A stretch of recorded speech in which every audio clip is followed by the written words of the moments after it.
Hello viewers, welcome to रिमार coaching academy. कैसे आप सब लोग? मस्त। वेल, आपके लिए एक बहुत ही बढ़िया गुड न्यूज है कि हम लोग एक सीरीज ऑफ वीडियोस लेके आ रहे हैं सीटेट या टेट प्रिपरेशन के लिए, जिसमें आपको प्रीवियस ईयर्स के क्वेश्चंस को सॉल्व करके दिखाया जाएगा। ना सिर्फ दिखाया जाएगा बल्कि पूरी तरीके से ब्रेक करके समझाया जाएगा इसके पीछे का, हर सब के पीछे का कॉन्सेप्ट। तो ये वीडियो आपके लिए बहुत ही इंपॉर्टेंट होने वाला है, इसलिए तुरंत अभी के अभी सब्सक्राइब कर लो। ये सबसे पहला क्वेश्चन आप देख सकते हैं स्क्रीन पर। Sum of squares of distinct common prime factors of 120, 210 and 330। क्या बोला गया है? बोला गया है कि sum of squares of distinct common prime factors। पहले तो distinct common prime factors निकालना है हमें। distinct क्या है? अलग-अलग। common prime factor मतलब ये जो तीन नंबर दिया हुआ है ना 120, 210 and 330, इनके कॉमन फैक्टर निकालना है। तो पहले तो हम फैक्टर निकाल लेते हैं, फिर कॉमन क्या है वो देख लेते हैं। तो 120 का पहले निकाल लेते हैं। 120 120 के फैक्टर्स क्या हो सकता है? 60 यहाँ लिख लेते हैं, 230, 310 देन 25। तो 120 का हो जाएगा आपका 2 2 3 2 एंड 5। हम लिख लेते हैं यहाँ क्या है नंबर 210। ये इसका ऐसे कॉमन फैक्टर निकालना है। 105 हम 3 से करते हैं तो 35, देन 5 से करते हो तो 7। तो इसका आ जाता है 210 का आ जाता है 2 3 5 एंड 7। फिर हमारा आता है 330। इसका लेते हैं तो 3 से करेंगे 110। फिर हम करेंगे 2 से 55 एंड 5 11। तो 330 का हम लिख सकते हैं इसका 3 2 5 11। अब हमने फैक्टर निकाल दिए। तीन नंबर है ना 120, 210 एंड 330। तीनों का फैक्टर निकाल के हमने यहाँ रख दिया। ये लिख दिया हमने, फैक्टर्स निकाल के ये लिख दिया। अब हमें क्या देखना है? Common factor. कॉमन फैक्टर क्या है? ये 2 यहाँ है, यहाँ भी 2 है और यहाँ भी 2 है, मतलब 2 कॉमन हो गया। और क्या कॉमन हो सकता है? देखते हैं। 3 कॉमन लग रहा है। हाँ 3 कॉमन है, ये 3 कॉमन हो गया। 2 3 कॉमन हो गया। और कुछ है? 5 है, ये एक 5 है, ये एक 5 है, ये एक 5 है। अब और कुछ कॉमन आ रहा है क्या? यहाँ 2 यहाँ 2 और ये कुछ है नहीं। यहाँ क्या बोला गया क्वेश्चन में? Distinct common factor. डिस्टिंक्ट मतलब अलग अलग कॉमन फैक्टर्स जो है ना वो सारे अलग अलग होना चाहिए। देखो पहला तो कॉमन फैक्टर क्या आया हुआ है? 2 आया हुआ है। 2 कॉमन आया हुआ है ना। और फिर क्या आया हुआ था? 3 आया हुआ था। और फिर 5 आया हुआ था। तो 2 3 5 ये डिस्टिंक्ट है ना, ये अलग अलग है, सेम तो नंबर नहीं है, अलग अलग है। यहाँ क्वेश्चन में ये बोला गया है डिस्टिंक्ट, अलग अलग नंबर्स कॉमन फैक्टर। ये सारे तीनों अलग अलग टाइप के नंबर है और ये कॉमन फैक्टर भी है। अब हमें क्या करना है? अब करना है sum of squares. Sum of squares of this factors. So squares, इनके स्क्वायर के सम करने हैं हमें। जो कॉमन फैक्टर है ना, ये कॉमन फैक्टर, ये डिस्टिंक्ट है, अलग अलग है। अब इनके स्क्वायर का सम करना है हमें। तो हमने स्क्वायर कर लिया। अब सम करेंगे, कितना हो गया? ये हो गया 4, ये हो गया 9 और ये हो गया 25। कितना हो गया? 13 एंड दिस 38। तो आंसर हो गया हमारा 38। तो अब सेकंड क्वेश्चन आप देख सकते हो स्क्रीन पर। तो क्वेश्चन में क्या बोला गया है कि इफ ए 9 डिजिट नंबर, ये डिजिट नंबर मैंने मेंशन करा हुआ है, is divisible by 72, then what is the value of 3x 2y। तो 3x 2y का वैल्यू हमें निकालना है। तो इसका वैल्यू निकालना है तो हमें x और y का वैल्यू पहले निकालना होगा। यहां से x एंड y का वैल्यू निकालना होगा। तो क्वेश्चन में दिया गया है कि ये नंबर जो है ना 72 से डिविजिबल है। अब सिंपल सा क्वेश्चन मेरा ये है, मैं अगर बोलता हूं कि 12 6 से डिवाइड होता है तो इसका मतलब क्या है? 6 के जो फैक्टर है ना, 6 का फैक्टर क्या है? फैक्टर कैसे निकाला जाता है? ऐसे करके हम निकालते हैं। किसी भी नंबर का फैक्टर ऐसे ऐसे करके निकालते हैं ना। वेल, तो अगर 6 का फैक्टर 2 3 है तो इसका मतलब 2 3 से भी 12 डिविजिबल है, करेक्ट? तो सेम वे अगर 72 से ये नंबर डिविजिबल है तो इसका मतलब 72 का जो जितने भी फैक्टर्स है ना, सारे फैक्टर से ये डिविजिबल है। Okay, correct? तो 72 के फैक्टर्स क्या क्या हो सकते हैं? Factors of 72। फैक्टर्स क्या है? फैक्टर्स ऑफ 72, फैक्टर्स मतलब ऐसे नंबर जिसे 72 डिवाइड होता है। वेरी सिंपल, 72 को डिवाइड किया जा सकता है। क्या हो सकता है? 2 3 4 6 8 9 12 देन 18 देन 24 36 और 72 एक साथ। सो ये सारे नंबर है जिससे ये नंबर 72 डिविजिबल है, करेक्ट? तो अगर ये नंबर 72 से डिविजिबल है तो इसका मतलब क्या है? इन सारे नंबर से ये बड़ा वाला नंबर डिविजिबल है। ओके, अब वन बाय वन हम चेक करते हैं डिविजिबिलिटी रूल। हमें डिविजिबिलिटी रूल पता है। अगर आपको पता नहीं है तो हमारा एक और दूसरा वीडियो है जिसमें हमने डिविजिबिलिटी रूल समझाया है। वो वीडियो एक बार देख लो, आप क्लैरिटी मिल जाएगी आपको। तो आते हैं पहले 2 वाले केस में देखते हैं। 2 से हमने ये बोला ना 72 से डिवाइड मतलब डिविजिबल है, तो इन सारे नंबर से डिविजिबल है, तो इसका मतलब 2 से भी डिविजिबल है, इससे भी है, इससे भी है, सबसे है। तो 2 से अगर डिविजिबल है नंबर, तो 2 डिविजिबिलिटी का रूल क्या है? रूल ये है, कोई भी बड़ा नंबर हो, लास्ट डिजिट में क्या होना चाहिए? लास्ट डिजिट जो है वो 2 से डिवाइड होना चाहिए। तो या फिर हम ऐसा समझ सकते हैं वो इवन नंबर होना चाहिए। तो ये क्या नंबर हो सकते हैं? 0 2 4 6 8।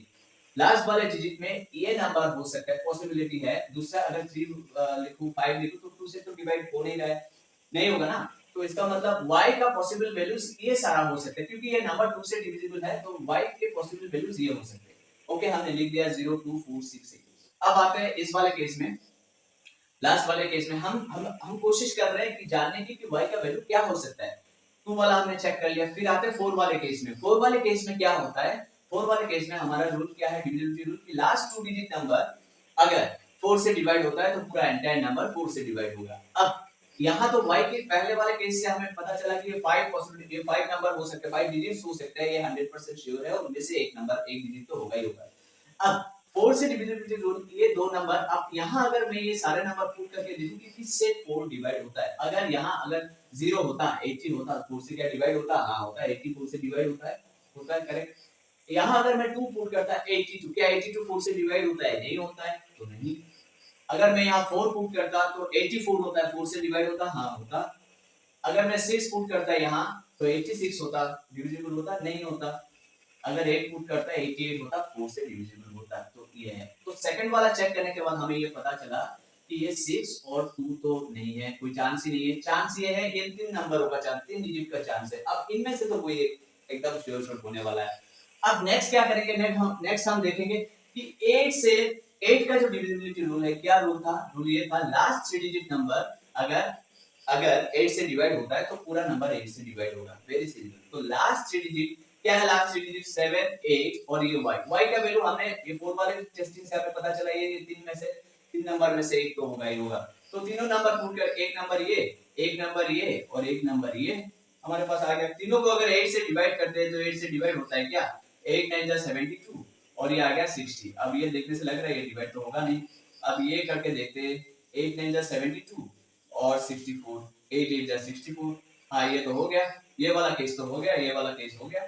मतलब ये है कि 4 अगर लास्ट में हम पुट कर रहे हैं तो 8 से डिवाइड हो रहा है। और तीसरा केस क्या था? तीसरा केस था 7 8। यहाँ अगर ये 8 हम पुट कर दे तो क्या 8 से डिविजिबल है? 8 9 जा 72 और 68, 68 तो नहीं जाता है, 8 8 जा 64 है, रिमाइंडर रह जाता है। तो इसका मतलब क्या है? 4 वाला अगर 4 यहाँ पुट करते हैं तो हमारा ये डिविजिबल हो जाता है। मतलब क्या है? मतलब ये है इवेंचुअली y का वैल्यू हमें मिल गया। y का वैल्यू है 4, ये इसमें से हमें मिल गया y equal to 4। Okay, y का वैल्यू मिल गया। अभी x का वैल्यू निकालना है हमें। हमने ये बोला है कि ये सारा 72 से अगर डिविजिबल है तो ये सारे नंबर से डिविजिबल है। ओके, अब हम देखते हैं 9 वाला डिविजिबिलिटी टेस्ट क्या कहता है। 9 वाला डिविजिबिलिटी टेस्ट जितने भी डिजिट्स है उसको अगर हम ऐड कर दे, वो अगर ऐड कर दे 6 + 6 + 7 + 8 + 1, तो ये जो नंबर है ना ये 9 से डिवाइड होना चाहिए। ये 9 से डिवाइड होना चाहिए। 72 से डिविजिबल है तो 9 से भी डिविजिबल होना चाहिए। ओके, तो ये सारे नंबर ऐड करते हैं, हमें क्या मिलता है? 9 8 17 and 5 22 25 31 38 and 8 46, 46 plus x plus y। Okay, अब आते हैं हम 50। अब आते हैं हम इसमें y का वैल्यू तो हमें मिल गया था ना, y का वैल्यू हमें मिल गया था 4। तो यहाँ लिख लेते हैं 4, यहाँ लिख लेते हैं 4। कितना हो गया? 50 + 4। अब हमने बोला ये जो टोटल नंबर ऐड किया, ये सारा नंबर अगर टोटल नंबर जो है ये अगर 9 से डिविजिबल है तो पूरा नंबर 9 से डिविजिबल है। तो यहाँ क्या हुआ? 50 + x आया हुआ है, तो पॉसिबल वैल्यू क्या हो सकता है x का? अब 0 पुट करो, कितना हो गया? 50, 9 से डिविजिबल नहीं है। 2 पुट करो 52 होता है, नहीं है। 3 पुट करो 53 होता है, नहीं है। 4 अगर हम पुट करते लिखते हैं तो 54 हो जाता है। 54 9 से डिविजिबल है, 6 9 जा 54। तो इसका मतलब क्या है कि पॉसिबल वैल्यूज ऑफ x क्या है? x का वैल्यू आ गया 4। तो हमें मिल गया x का वैल्यू है 4, x = 4 एंड y = 4। हमें मिल गया x = 4, y = 4। अब हम कैलकुलेशन करते हैं। इसमें अगर हम कैलकुलेशन करें तो x = 4 + y = 4, तो क्या आता है? 3 4 जा 12 + 8, तो आता है हमारा आंसर 20। तो क्वेश्चन नंबर जो एमसीक्यू ऑप्शन दिया हुआ है, option C is the correct answer. अब थर्ड क्वेश्चन हम ले लेते हैं। स्क्रीन पर ये दिखाई दे रहा है आपको थर्ड क्वेश्चन। तो ये क्वेश्चन है, इसे सॉल्व करना है। तो इसे सॉल्व करने से पहले आपको एक चीज दिमाग में रखना पड़ेगा कि बॉडमास रूल। बॉडमास रूल आपको पता है? BODMAS, BODMAS, BODMAS. BODMAS rule क्या कहता है? बॉडमास रूल कहता है ये ब्रैकेट का काम सबसे पहले होगा, ब्रैकेट का काम सबसे पहले होगा, फिर ऑफ का काम होगा, ऑफ, फिर डिवीजन, फिर डिवीजन, उसके बाद मल्टीप्लिकेशन, फिर एडिशन और फिर सब्ट्रैक्शन। तो बॉडमास रूल यही कहता है, इसी के अकॉर्डिंग जो भी कैलकुलेशन हम प्लस माइनस डिवाइड इनटू कहीं भी सिंप्लीफिकेशन में हो तो हम बॉडमास रूल को फॉलो करते हैं। तो पहले क्या काम, ये देखो माइनस से डिवीजन है, प्लस से इनटू है, तो पहले क्या आता है? देखो डिवीजन, मल्टीप्लिकेशन, एडिशन, सब्ट्रैक्शन। तो इन चार में से तो डिवीजन सबसे पहले आता है। मतलब क्या है? ये वाले साइन का काम यहाँ इसके आसपास जो नंबर है इन दोनों नंबर का काम पहले करेंगे ऊपर। नीचे क्या करेंगे? देखो इनटू है, डिवीजन है, तो ऑब्वियसली इनटू तो मल्टीप्लिकेशन है बाद में आता है, डिवीजन फर्स्ट आता है। तो मतलब डिवीजन के पास जो दो नंबर है इन दोनों नंबर में पहले कैलकुलेशन करेंगे। तो आते हैं कैलकुलेशन पार्ट में। ये हम इसको कन्वर्ट कर लेते हैं, इसको कन्वर्ट कर सकते हैं, कोई प्रॉब्लम नहीं है, लेकिन प्लस माइनस हम नहीं कर सकते, पहले कैलकुलेशन इसके ऊपर ही करना पड़ेगा। अब ये मिक्स फ्रैक्शन को जो है ना हम प्रॉपर ये इंप्रोपर फ्रैक्शन जिसमें भी आता है उसमें कन्वर्ट कर लेते हैं। 5 1 5 and 3 8 8/5, ठीक है। यहाँ माइनस रख देंगे, ये जो है ना 2/3। यहाँ कैलकुलेशन हम कर सकते हैं कि डिवीजन साइन है ना, अगर कैलकुलेशन इसमें करना है कि डिवीजन का काम पहले होता है। अब रूल ये है, अगर डिवीजन साइन है ना, आप मल्टीप्लिकेशन देके इसको उल्टा कर दो। अगर मान लो ऐसा है आपके पास 2/5, तो इसको आप ऐसे कर सकते हो, डिवीजन के साथ इसके प्लेस में मल्टीप्लिकेशन पुट कर दो, इसको उल्टा कर दो, 5/2। ऐसे कैलकुलेशन किया जाता है सिंप्लीफिकेशन में, तो ये आपको ध्यान में रखना है। तो इसको हमने इनटू देके ये उल्टा कर दिया, ठीक है। फिर हम आते हैं ये वाले केस प्लस, इन दोनों को हम डिवीजन तो हमने कर लिया, डिवीजन के बाद हम मल्टीप्लिकेशन कर सकते हैं, कोई प्रॉब्लम नहीं है। तो इधर वाले केस में मल्टीप्लिकेशन कर सकते हैं, कर लेते हैं। 7 1 7 एंड 5 3 कितना है? 15 है, हो गया। अब इधर आते हैं, इसको कर लेते हैं। 5 11 55 एंड 1 56/5। और यहाँ क्या है? यहाँ हम डिवीजन साइन पुट कर लेते हैं। 3 9 70 27 एंड 1 28 28/3, ओके। और यहाँ हो गया 620 120 एंड 1 121/6, ये कैलकुलेशन हो गया। अब जो है ना, यहाँ आप चाहो तो यहाँ आप डायरेक्टली आप लिख सकते हो, कैलकुलेशन ही तो करना है आपको, सॉल्व करके दिखाना नहीं, जितना फास्ट हो सकता है। आप करते करते एक्सपर्ट हो जाओगे तो फिर देखना आप शॉर्टकट में बहुत जल्दी स्टेप कम होगा और आप जल्दी से कर पाओगे। अब यहाँ क्या है, नेक्स्ट स्टेप में हम इनटू करके इसको उल्टा, ये तो आ गया ना, इसको मिक्स फ्रैक्शन से हमने इम्प्रॉपर फ्रैक्शन में इसको कन्वर्ट कर दिया। अब क्या है, इसको हम इनटू करके इसको उल्टा कर सकते हैं। इसको इनटू करके हम अगर इनटू लिख लेते तो ये हो जाएगा उल्टा 3/28, क्योंकि हमने बोला है ना पहले, ये डिवीजन के पास वाले जो नंबर्स है उनके बीच कैलकुलेशन करना है, उधर वाले से कोई मतलब नहीं है। उधर वाले का सिर्फ मिक्स फ्रैक्शन को हमने कन्वर्ट करके इम्प्रॉपर फ्रैक्शन में डाल दिया, बस इतना ही है। अब हम क्या करेंगे, आप देखते हैं कुछ कटिंग वटिंग होता है क्या। इससे इसको होता है 2, फिर इससे ये होता है 2, इससे ये होता है, और नीचे तो कुछ हो नहीं रहा है। ऊपर कुछ होता है क्या, देखते हैं। ये हो गया 6 और कुछ हो नहीं रहा है। अब ऊपर क्या करेंगे, देखो ये वाला एक फ्रैक्शन है, इधर एक है और इधर एक है।